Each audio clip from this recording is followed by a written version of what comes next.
আছি বাউন্দির পরিয়ত হাতে। এখানে পরিবেশ এখানে হচ্ছে আপনারা দেখেন এখন অগণিত পরিয়ত।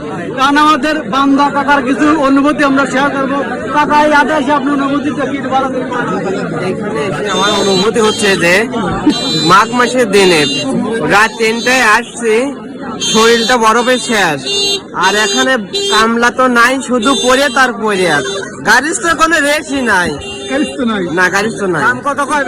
আজকে বাজার কিরকম কাকা? আজকের বাজারটা আলহামদুলিল্লাহ আসল দিনকে থেকে ভালো। কিরকম তাদের জোড়া হয়েছে 400 টাকা হলে জোড়া হচ্ছে। ও 400 টাকা এক জোড়া, মানে দুইজন। তাহলে কাকা একবার মাটি কাটা দাম।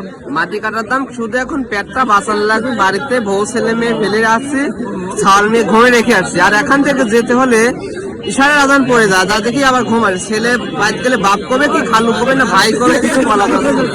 দাদা আপনি কি চলে যাবেন না কাম করবেন? এখন যে অবস্থা দেখছি মানুষ সব মানুষ